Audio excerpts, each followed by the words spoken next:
Obrigada, Maria Tereza, por falar isso, né? Eu estou falando bom dia aqui e o microfone estava desligado. Agora está conseguindo me ouvir?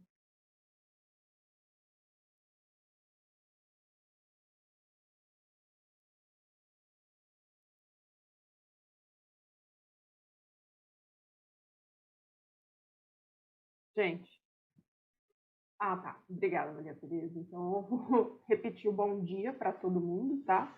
Gabriela, Maria Eduarda, Isabela, Maria Tereza, Carlos e Heloísa. E vou repetir a minha pergunta. Enquanto o pessoal não entra, tá no processo aí de participar da aula, eu queria saber se está tudo bem dentro da disciplina de arte. Se vocês estão pegando os conteúdos, se estão compreendendo a proposta, as propostas, se tem dificuldade em algum ponto específico, se tem dúvidas na resolução de exercícios, quais listas, vocês querem retomar ou retornar a algum ponto específico do que foi explicado até agora? Porque, assim, esse quarto bimestre, a gente está lidando só com renascimento. Então, tem algum pedaço, alguma parte que não deu certo, que vocês estão com dúvida, que vocês querem perguntar? Tem algum problema que talvez vá além da nossa aula, mas em que eu posso ajudar? Vocês podem abrir o áudio, podem digitar pelo chat quais os problemas que estão tendo. Eu espero.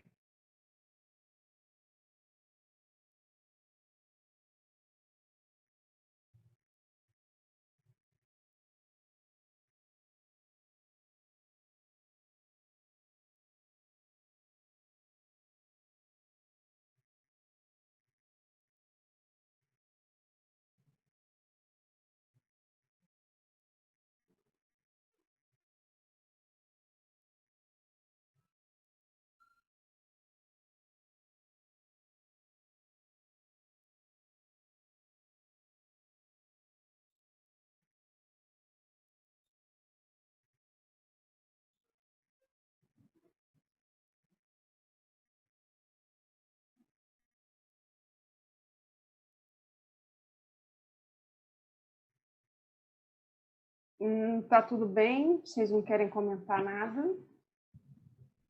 Então, a gente vai continuar, tá bom? Com o conteúdo. Hoje a gente vai para pelo menos a última parte que a gente vai abordar aqui sobre renascimento na Península Itálica, e vamos falar de mais dois grandes mestres renascentistas, Rafael e o Michelangelo. Tá? Para isso eu já deixei o material preparado, vou compartilhar tela com vocês para deixar isso daí, para a gente ir para essa explicação. Oi, gente! Tudo bem com vocês? Sejam bem-vindos ao canal e à nossa aula de arte. Hoje, o tema é a arte de Rafael e Michelangelo e a escultura renascentista.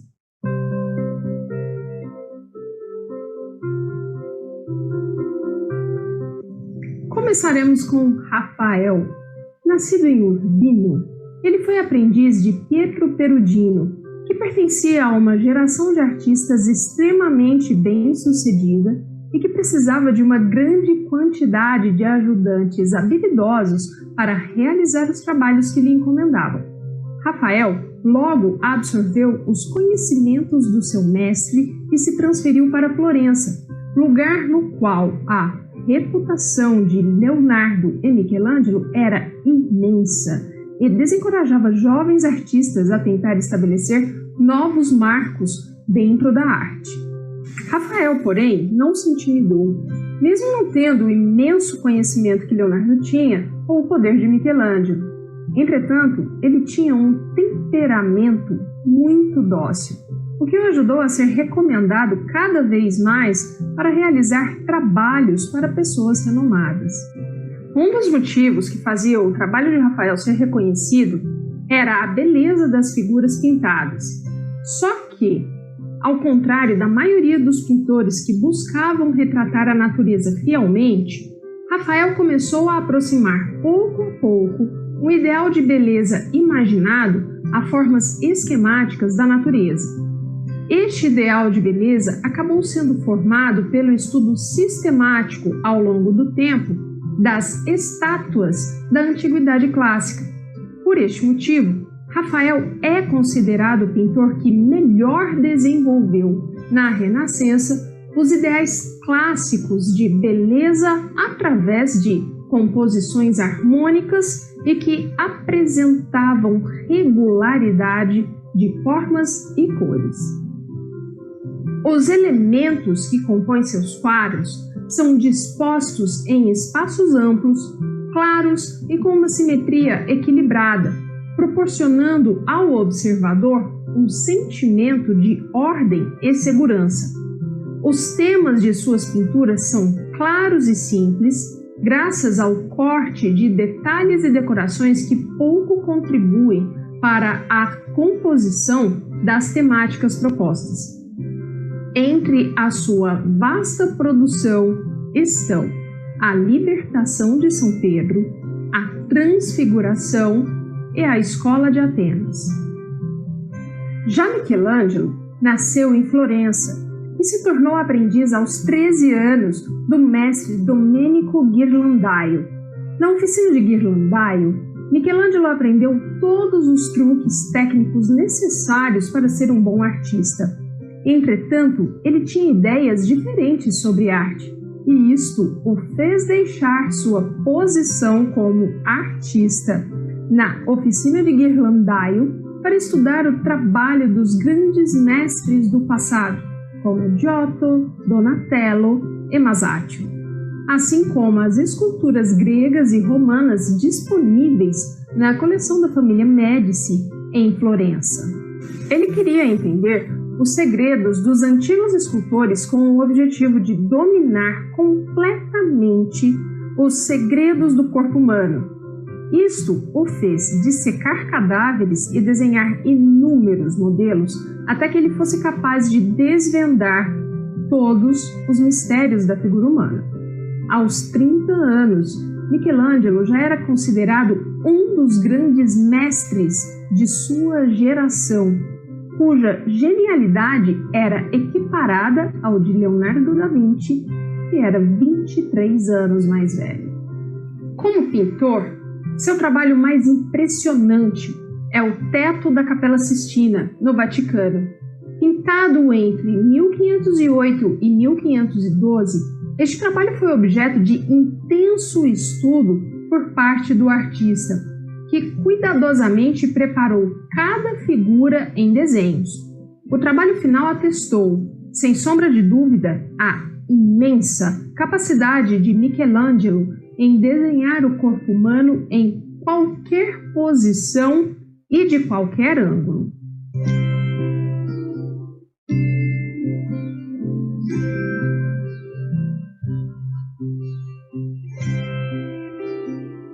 Mesmo apesar da grandiosidade de seu trabalho na Capela Sistina, Michelangelo se via mais como escultor que como pintor. Ele, inclusive, chegou a utilizar este argumento para declinar o trabalho solicitado pelo Papa Júlio II. Ele passou a realizá-las ainda no frescor de seus 20 anos. Deste período, datam esculturas feitas para a Capela da família Médici, em Florença, e a escultura Pietà, que hoje é conservada na Basílica de São Pedro, em Roma. Neste trabalho, Michelangelo registrou com muita naturalidade o drapeado das roupas, os músculos e as veias dos corpos. O gênio criador do artista é revelado, porém, pela figura de Maria. Desobedecendo à passagem do tempo, ele retratou a mãe de Jesus como uma mulher jovem, cuja expressão dócil contrasta com o assunto da cena, que é o recolhimento do corpo de seu filho após a morte na cruz. Já o Davi, de Michelangelo, é um jovem adulto, Com características de um homem do povo, acostumado ao trabalho e com mãos colossais, mesmo para as dimensões grandiosas da estátua.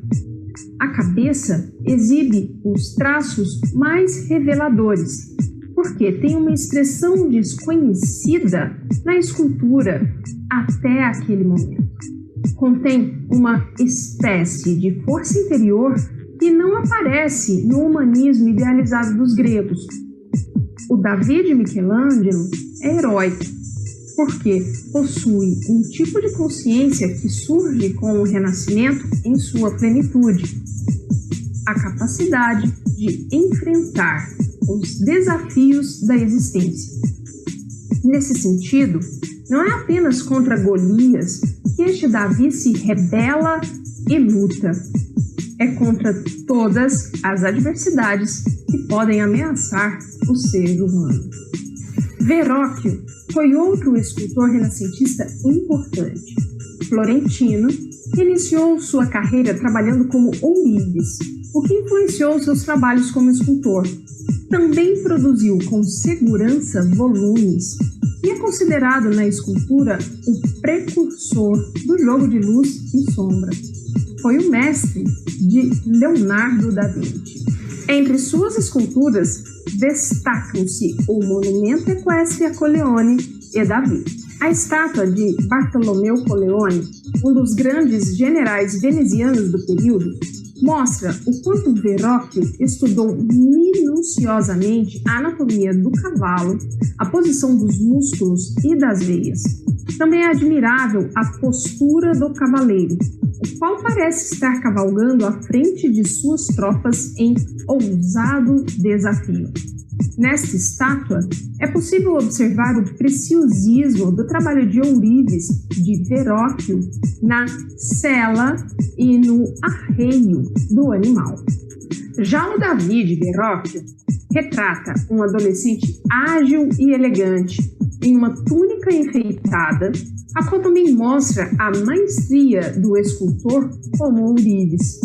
Porém, é uma figura que também transmite ao observador uma sensação de fragilidade e não de força, como o Davi de Michelangelo. Por fim, é possível admirar muitos escultores italianos renascentistas, mas principalmente a grandeza do trabalho de Michelangelo dá uma amostra significativa do desenvolvimento da escultura no Renascimento. Bem,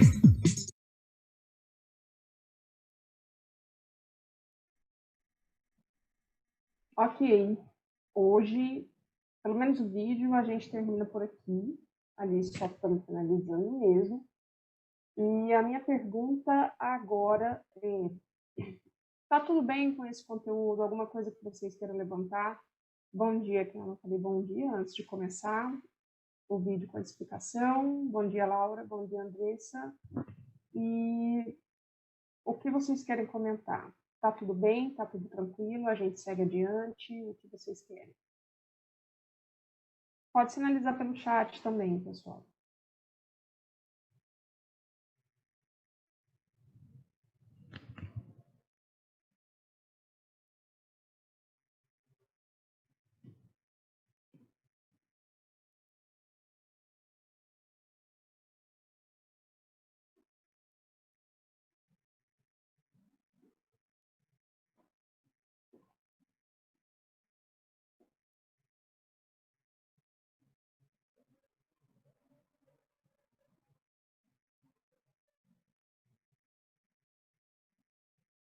Bom, se estiver tudo bem com vocês, não tiver dúvidas sobre esse conteúdo, eu vou passar para a lista de atividades,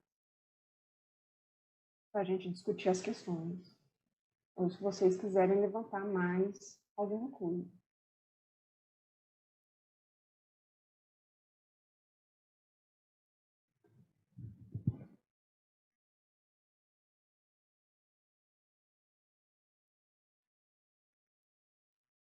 Bom, então, vamos por aqui.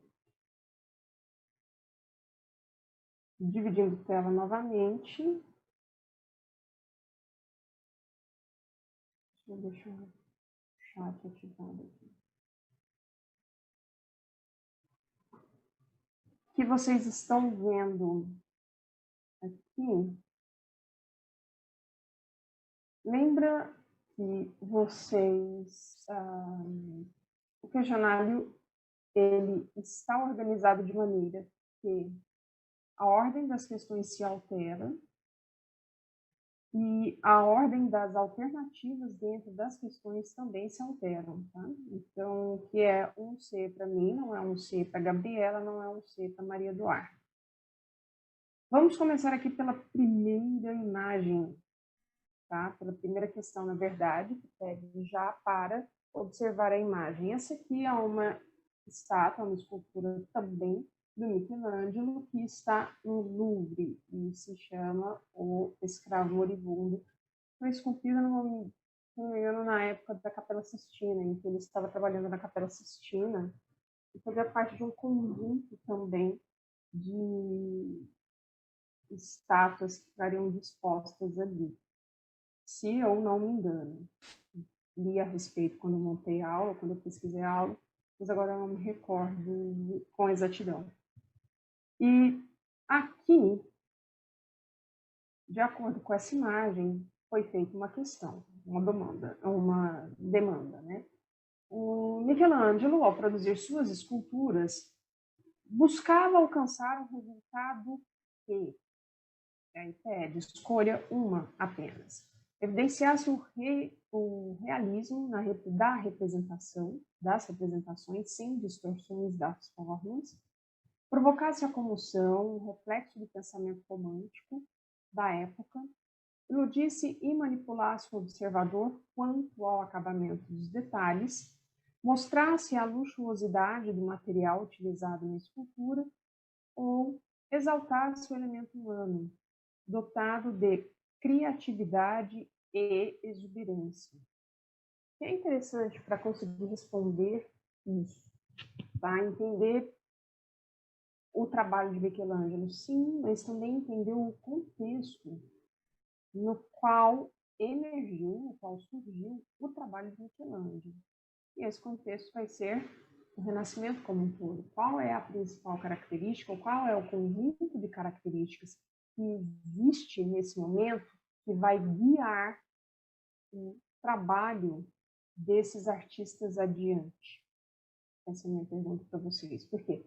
No momento em que a gente entende essas características, fica mais fácil a gente localizar os artistas dentro delas.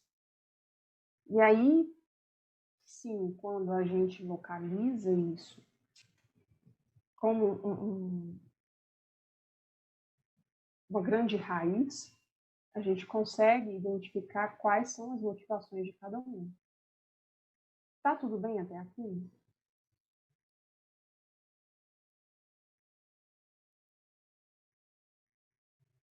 Tranquilo? Ok. Então, vocês vão querer tentar responder? Ou a gente passa para a próxima?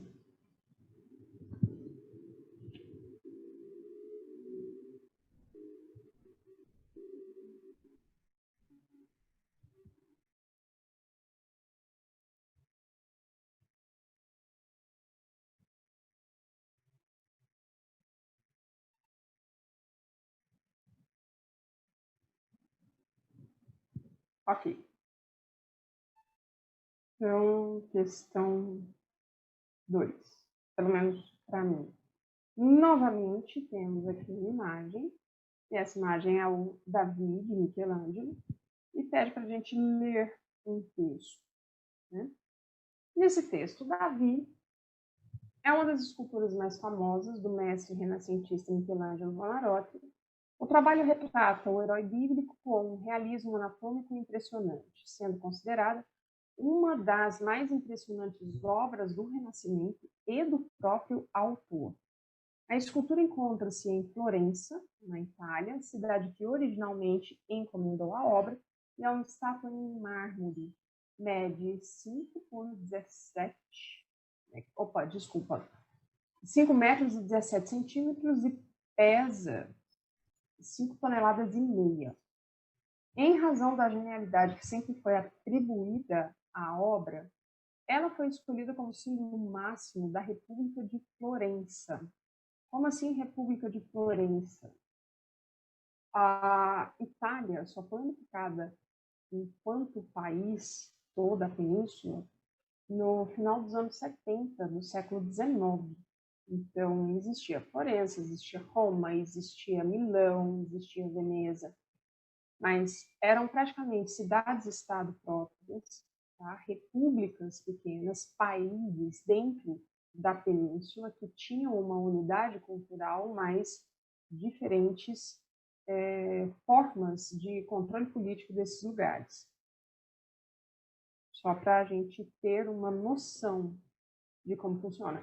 E Florença, desculpa a redundância do termo ou a cacofonia, mas Florença vai se tornar importante, tá? Nesse período, principalmente, quase que exclusivamente, por causa da família Médici. Quando eles começam a controlar a cidade, eles emergem, que eles começam a ter o poder político, né, e a governar a cidade, aí sim se tem um grande... Florença se torna um grande polo cultural, econômico e político importante e impressionante naquele momento dentro da península. Bom, vamos continuar a leitura aqui. Michelangelo levou 3 anos para concluir a escultura. Começou em 1501, concluiu em 1504. 4 anos, mais ou menos.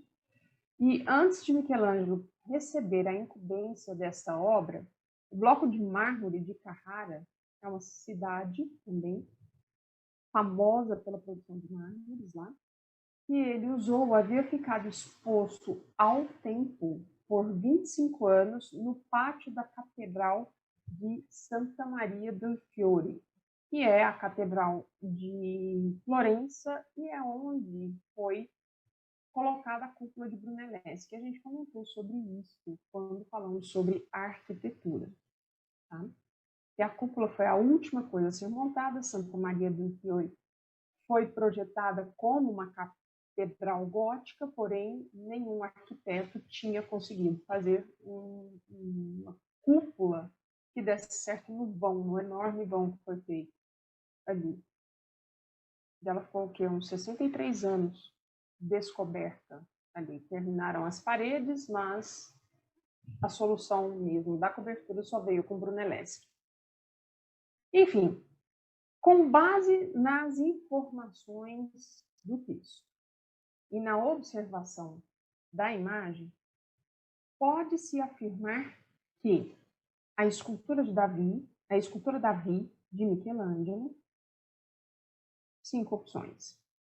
Retirou das inovações pictóricas novos elementos para explorar na confecção de esculturas, obedece rigorosamente aos preceitos de idealização do corpo humano presente na cultura grega, foi confeccionado em bronze, sugerindo noções de volume e movimento, representa um personagem bíblico caracterizado por uma expressão heróica, foi confeccionado em mármore, o que permitiu ao artista explorar novas técnicas bidimensionais. Vou dar um tempo para vocês pensarem ou para vocês decidirem se vocês querem responder esta ou se eu passo para a próxima questão, que é a nossa última. Tá?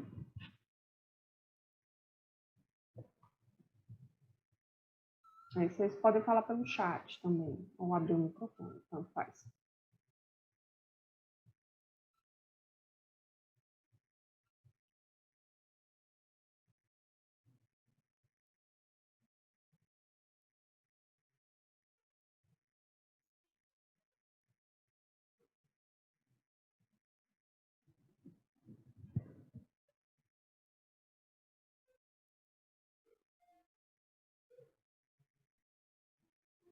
Posso para a próxima ou vocês querem tentar responder ela?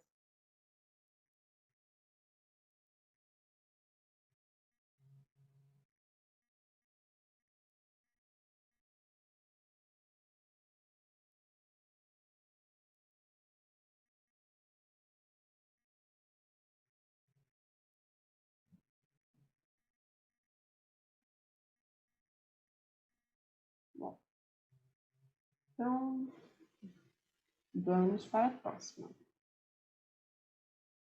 Questão 3. Essa também é legal. Aqui, já foi dado de cara um poema de Camões. Poema 78, se eu não estou tão ruim assim, em numerais romanos. Leda serenidade deleitosa, representa em terra um paraíso, entre rubis e perlas doce riso, debaixo de ouro e neve cor-de-rosa. Presença moderada e graciosa, onde ensinando estão despejo exciso, que se pode por arte e por aviso, como por natureza, ser formosa. Fermosa. Fala de quem a morte e a vida pende, rara, suave, enfim, senhora vossa. Repouso nela alegre e comedido, estas as armas são com que me rende. E me cativa amor, mas não que possa despojar-me da glória de rendido. Na sequência, nós temos uma imagem representando o quadro do Rafael Sanzio, a mulher com o unicórnio, que hoje está em Roma, na Galeria Borghese. Agora,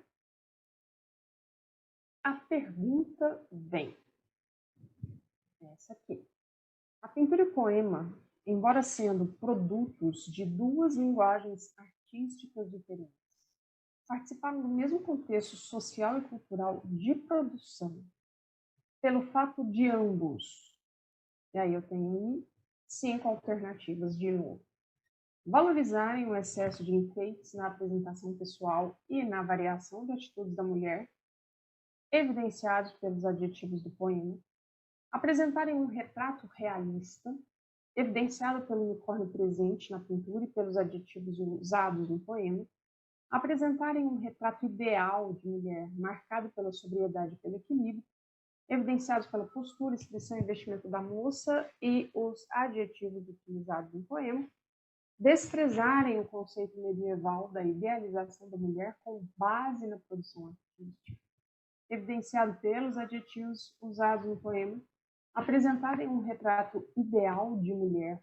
marcado pela emotividade e conflito interior, evidenciados pela expressão da moça e pelos adjetivos do poema. O que é interessante nessa questão?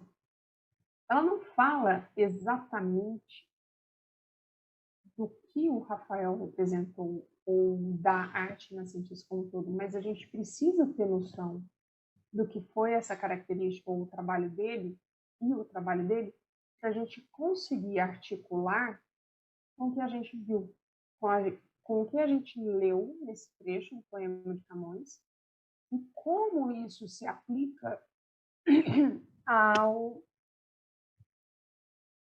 quadro de Rafael. A imagem de mulher que ele projeta através dessa pintura.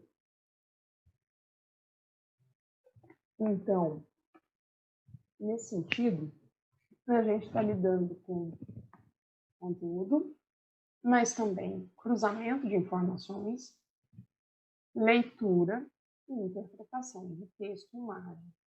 Não é uma coisa nova para vocês. Leitura e interpretação de texto é uma coisa que vocês fazem desde que vocês entraram na escola. Essa é uma habilidade, são habilidades, na verdade, que são trabalhadas com vocês desde o início. sempre de um ano para outro em um grau mais complexo. Né? Mas isso é como que vocês articulam conhecimento e interpretação para chegar à resposta esperada. Vocês conseguem perceber isso? Que essa última questão, pelo menos a terceira questão que aparece aqui para mim nesse momento, ela não se refere exatamente ao conteúdo específico que a gente estudou hoje, mas que a gente precisa desse conhecimento para conseguir responder? Ou não? Como isso está para vocês?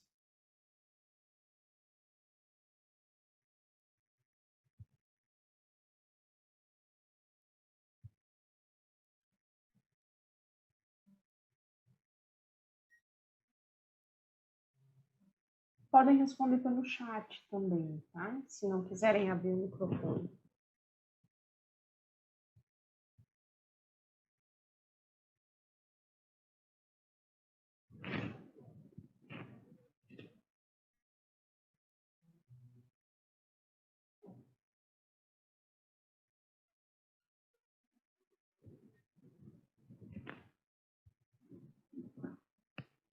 Agora, vocês querem fazer uma delas comigo?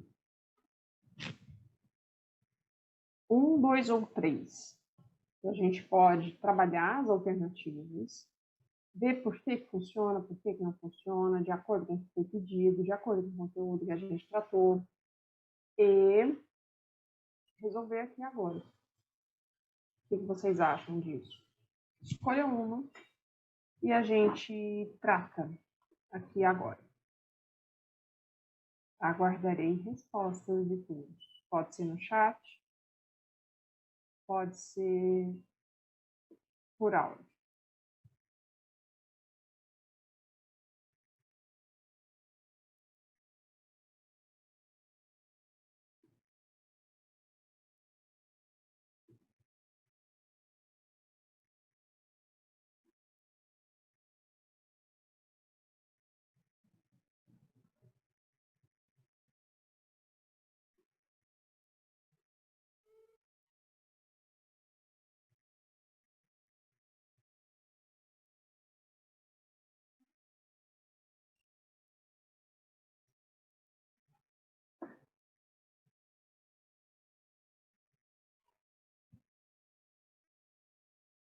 Nada nenhuma.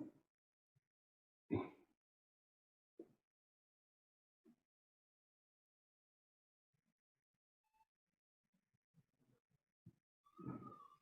estou quase perguntando se estão vivos aí atrás de mim. Né?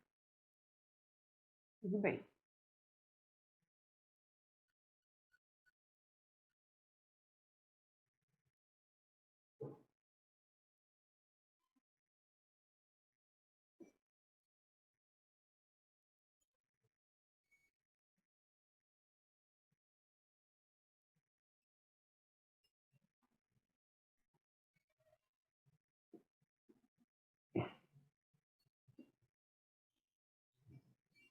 Gente, se ninguém tem nenhuma dúvida, nenhum problema, vou perguntar de novo em relação às questões passadas.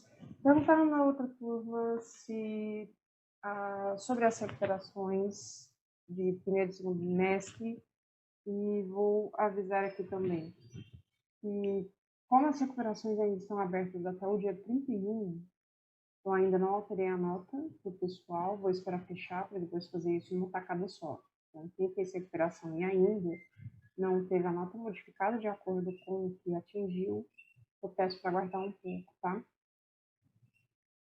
Outras questões, outros questionários, está seguindo bem, está fazendo bem, está com dúvida em alguma questão, quer comentar algo?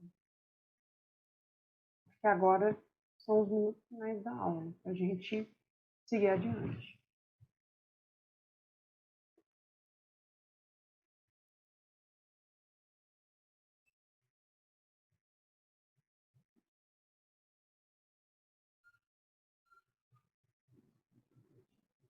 Não? Ninguém?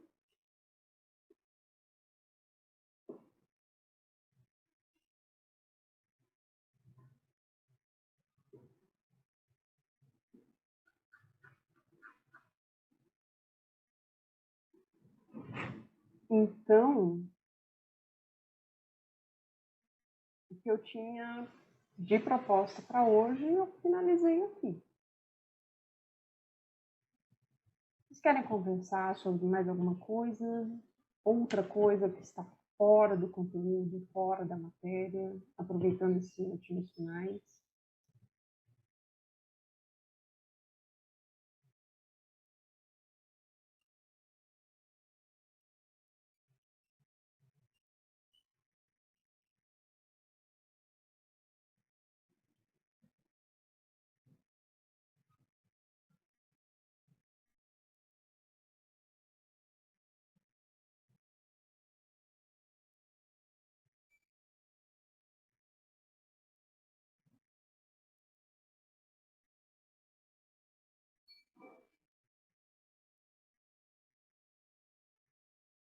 Bom, já que ninguém está respondendo nada, eu vou finalizar a aula por aqui, tá bom?